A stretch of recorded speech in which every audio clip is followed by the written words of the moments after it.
This is Sports Weekend Update with Joe Harworth, Will O'Toole, and Dan Johnson.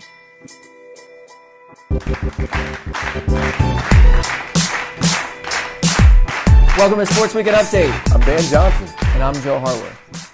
The Philadelphia 76ers stole Game 2 from the Toronto Raptors in Toronto despite star center Joel Embiid playing through some stomach pains.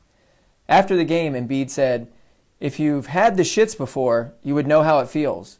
The Raptors responded, "Oh, that's how it feels." Boston Celtics star Kyrie Irving said he was a genius when it comes to basketball knowledge this week. Basketball? Maybe. Shape of the earth? Probably not. He's a flat guy. Real flat. Entertainer and co-founder of the Big Three basketball tournament, Ice Cube, announced that they would be wearing a CBD MD patch on their jerseys this year, which makes us wonder what sponsorships might pop up in the other leagues. MLB, steroids. NHL, meth. NFL, Hanes. Oh. Really? I'd stop beating my wife. The finish at the 145th Kentucky Derby shocked the betting world when the favorite, Maximum Security, crossed the finish line first, only to be disqualified for cutting off two other riders. If cutting off other drivers could get you kicked off the road in real life, there would be no more... You know what I'm talking about. Brooklyn Nets star and future comeback player of the year D'Angelo Russell was cited at LaGuardia Airport for trying to sneak a couple nuggets of Brooklyn's finest in an Arizona iced tea can. What is this, 1998? You can't bring liquids into the airport. That's like trying to sneak a bomb inside of an Arizona iced tea can. No, don't bring liquid in.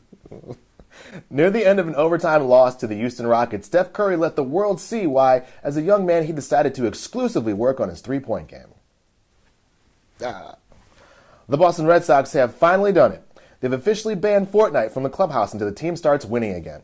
Word is, if they don't, there's going to be no dessert after dinner, and that's final, young man. U.S. women's hockey stars Hillary Knight and Kendall Coyne Schofield represented 200 women who are pledging to boycott all North American professional women's hockey leagues until they start paying their players livable wages, officially putting a bow on U.S. women's hockey. A loyal fan to the Dallas Stars hockey team weathered a storm to watch the game outside of their arena on a big screen TV.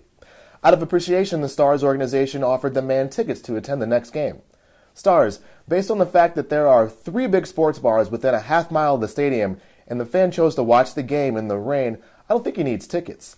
I think he needs a home. Let's do better, Dallas. It's so sad. NBA Hall of Famer Scottie Pippen was talking about his son, incoming freshman at Vanderbilt, Scottie Pippen Jr., when he was quoted as saying, "You know my son's going to bring it. His eggs don't fall too far from the tree." And from that quote, I'm not sure if we should be explaining childbirth, chickens, or what type of fruit grows on trees. After the season ended on a series of bad kicks, the Chicago Bears aren't kicking the can down the road this offseason. They're bringing in 8 guys to compete for the starting kicking job. Coach Nagy says the Bears might get creative. I don't know about you, but I can't wait to watch the real-world Chicago kicking it. This is a story of how 8 somewhat but not really athletic guys got picked to live in a house. And then it becomes real. Former NFL defensive tackle and 2-time Super Bowl champ Booger McFarland is moving on up. Booger will move from his field analyst position and join play-by-play commentator Joe Tessitore in the booth for the 50th season of Monday Night Football. And I, for one, can't think of a better pick. Pick? It's a Booger joke?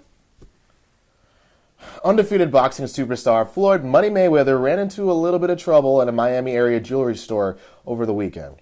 Surprisingly, once the owner called the cops, Mayweather was nowhere to be found. He had successfully dodged them. The cops must have felt like Manny Pacquiao during his prime.